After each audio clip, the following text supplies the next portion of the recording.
Today on the Crit House, Henri Cartier-Bresson, Larry Clark, Jerry Yulesman, Don Hong Oi, and an unknown artist.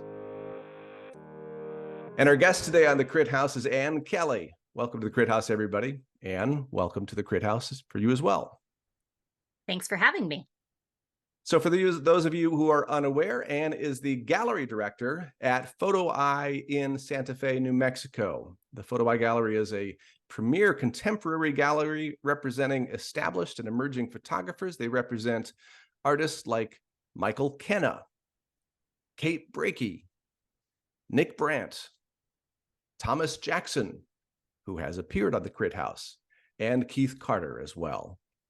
She is the creator and producer of the Art in the Raw podcast, which is also a YouTube channel, and which has was started as a way to keep artists connected and inspired through photography discussions. And one of the great things about that is that's very much the reason why we started the Crit House as well, to have people have conversations about photography that I had not seen on YouTube before. So we're in at least one way of like mind. It's nice to have you on the Crit House. Absolutely. Thanks for having me. Well, before we talk about those 5 images, can you tell me a little bit about yourself? You're a gallery director. Most of the people we have on the program have been photographers. So you come from a little bit of a different perspective. What is your life in photography? I've been working in the gallery world for about 17 years now, but I started making photographs relatively seriously when I was probably about 14 years old. So I'm one of those gallerists that came from the maker perspective as opposed to just the business perspective, but I found a really amazing creative outlet in it, in collaborating with other artists. In being asked to choose 5 images, that was a real challenge because I don't even know how many photographs I look at. I look at thousands of photographs every year. Sure. So picking, it was an interesting process in delving back to make those decisions. Yeah, we find that a lot of people go back and it's almost like their origin story. You sort of get you get the DNA for where they started out as photographers or on their photographic path, which is the reason I have such a great time having conversations with people. Is you learn about photography you haven't seen before, but you also learn about why it's important to people who are doing something of import in the photographic world. Yeah. So also just in terms of the images I selected, I specifically didn't pick any of the artists that we represent at the gallery. And I focused on images from, well, I would say all of the images I've picked came into my consciousness between, say, age 2 to 26. That is quite the span. Let's pull up the images and see where you come from. So this is an unknown artist. I know both you and I did a search online to try to find who this might be, but tell us about why this is an important image for you. So this is a painting that my parents bought in Mexico on a trip I took there with them when I was about 2 years old or so. And it ended up being hung on the wall in my bedroom, and I still have it today. So this is an image I've been looking at my entire life. And I have tried to figure out who the painter was, but in living with it for a long time, I've realized it's relatively influential on other images that I've come to love. On a very basic level, the color palette of this image is every color that I love. If you come to my house and look at the things I own, most of them are some color from that palette. But on top of that, I've really become a fan of the genre of magical realism. And I wouldn't say this is exactly magical realism, but it fits in, I think, in the context of that it's a realistic scene, but it's also a little bit odd as well. The perspective almost makes sense, but it's a little off. It feels like it might be a Noah's Ark type of thing because Yep. there's two of every animal. But for the most part, I've been looking at this image since I was about 2 years old, and I still have questions about it. And I kind of love that. So your second image is, well, just a classic from Henri Cartier-Bresson, perhaps the best known photograph in the history of photography. I think so. Yeah. And it almost seemed too obvious, but Mm. I actually picked it for very personal reasons, being that, as I mentioned in the introduction, I started taking pictures pretty seriously when I was about 13, 14 years old.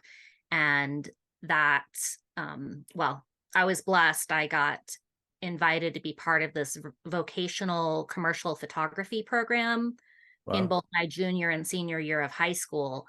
And so I got to spend 2 hours every day studying photography. And it was specifically a commercial photography class, but my instructor was really supportive of my desire to want to go into the darkroom and contact print images until they disappeared and just do crazy things. So it was supposed to be commercial photography, but I was in there as the young darkroom scientist. But point being, this image, I assume it was a poster. There was a poster of this image that was framed in the classroom where we would do lectures. And I'm sure all of the lectures were really amazing, but I can't remember any specific lecture. But what I can remember is Remember the sitting picture. there for 2 years just looking at this picture. I just remember sitting in this classroom that was a commercial photography class just for 2 years, just fascinated by the same picture. Now, you had sent along as well a video that documents the structure of this. Did you want to Yeah. discuss? Yeah. So in regards to the composition of it, my good friend Edward Bateman is a professor at the University of Utah, and he's brilliant, and he creates these composition maps for his students with the idea that they're visual people, visual learners, and why explain a composition verbally. So he actually created this for us last night, and with also the plan to show it to his students this morning. Your third image from Larry Clark. So after I graduated from high school, I moved to Santa Fe, which is where I am now, and I attended the College of Santa Fe. And the College of Santa Fe, we were blessed to have the Beaumont Newhall Library. So Beaumont's whole collection of books. And it had some really amazing, well, it was an amazing collection. And one day I was given the assignment. I don't remember the assignment exactly, but I was supposed to pick two photographers. The other one will come up next. This is another image that has just stood the test of time.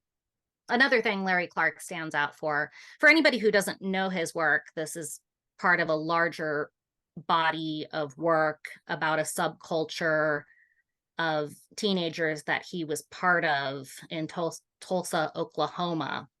And they were all sitting around shooting speed, playing with guns, doing all of these terrible, presumably terrible things. I can't say that I'm a supporter of recreational use of hard drugs, but what I do admire about Larry is the fact that he was photographing a subject that he knew. He was not just photographing people that were comfortable with him being there, but he was part of that group. And the images are really just so gritty and real. And then I'll admit I'm cheating a little bit here, because this image is so iconic that, for me anyways, when I see this image, I can't help but think of the entire body of work. But so you referenced Larry Clark into as a project, in the second image of that assignment, I assume, was the Jerry Uelsman image that we're talking about. Yes. So somehow college-aged me went into this entire Beaumont Newhall library and came out deciding to write a paper comparing and contrasting Jerry Uelsman and Larry Clark, which some people thought was pretty weird at the time. And I don't remember what that paper exactly said, or where it is, or what grade I got on it. But if I had to guess, I think I was probably interested in just the various uses of photography and how you can really just explore these completely different realms. Larry's work being as real as it could get, and Jerry's work being a bit more surreal. Surreal, right? They were working around the same time period. Mm-hmm. I believe they were both in New York in the 70s or so, but they were both kind of disruptors of the medium. Both of them were doing something that really hadn't been done before. And I believe also both of them had noted photography as being, I think when they really came to photography, they realized that it was a vehicle for self-expression, that you could incorporate emotion into it, and that it didn't just have to be a picture of a thing. There could be more to it. Oh, and both of them were formally trained as portrait photographers in a studio. Oh, no kidding. Oh. So yeah, Jerry was at RIT, and I might not have this right, but I think he was planning to become a portrait photographer. And then Larry Clark, actually, his mother made a living photographing children and babies, and she roped Larry into the family business as well. And he did that for a while. And that was actually his introduction to photography. He just thought photography got to pay the rent. Yeah, he just thought, okay, this is what photography is. It's a way to pay the rent and take pictures of babies. But it really transformed for him when he had the realization that you could create an emotional project within that. There's a lot of Jerry Uelsman photographs that I love. And it was, I would say I started by picking Uelsman and then picking an image. But one thing I've always really loved about this particular image is the use of the boat. You see the boat in a lot of his images. Mm-hmm. And a story that I heard that I'd love to share, just because I love stories, is that Jerry was a student of Minor White. And so one of Jerry's influences. And apparently one of Minor White's last things he said before he passed away is, "There's a small boat waiting for me." Huh. And prior to that, Jerry had been using boats within his imagery. So he's someone that comes to photography from the standpoint of working kind of intuitively and creating compositions by using multiple negatives in the darkroom together and then figuring it out. So it was an interesting turning point from my perspective anyways, when he went from using the boats within the images to hearing that story from a friend about Minor and his passing, and how that transformed the future of the work, where it moved from being something that was intuitive to something he was conscious of. And interestingly enough, you have a boat in your fifth image, which now this is on your wall. And I believe you told me that this was one of your, if not first, one of your first purchases of a photograph. Is that right? It is, yes. So tell us about this one. from Don Hong Oi, and I'm probably mispronouncing that. That's how I pronounce it. So Okay. hopefully we're right. Well, anyways, yeah, putting myself kind of on the couch, I didn't realize I had multiple boats or multiple river scenes within MyFIVE. I was actually noticing that the mountain. So yes, we have the multiple boats, and then those hills in the background of the painting are actually kind of similar to this as well, which I didn't realize until I sent you the images. That's interesting. It is. Anyways, I admired Don Hongoi's work before I worked at Photo Eye. I subscribed to their email newsletter and I saw his work in that newsletter. And when I first started working at the gallery, my first assignment was to order some of his prints for our inventory, which was really exciting because he's an artist I had admired for a really long time. And he too has a really interesting story that I'd like to briefly share. He was born in China, but he spent most of his life in Vietnam, much like Larry Clark and Jerry Yulesman. He also apprenticed in a portrait studio and learned all of his technical skills there. He was living and working in Vietnam in this portrait studio, but was making landscape photographs for fun. That was really his passion. And he was working in the style of what was called Asian pictorialism, which, similar to Jerry Yulesman, he's using multiple negatives to create these compositions, only there are multiple glass plate negatives. So he's actually stacking the glass plate negatives in the darkroom to create these. He didn't make additions, but he would make multiples, but typically each one would be different. He might use a different tree in the foreground. He might flip the tree. He might add a different boat, mountain, bird, that type of thing. He was living in Vietnam during the war, and he ended up migrating to San Francisco in, I think it was 1970. Anyways, he migrated to San Francisco not knowing any English at all or anybody in the United States. He moved to Chinatown. He rented a little dark room and he sold these at street fairs and that type of thing, until at the very end of his life, he met the amazing photo curator and gallerist Ruth Silverman, who appreciated his work and took him under his wing and helped him cultivate his style, get his work into galleries, get his work published in books, museums, all of that. So Ruth really was kind of an angel for him. Well done, Ruth.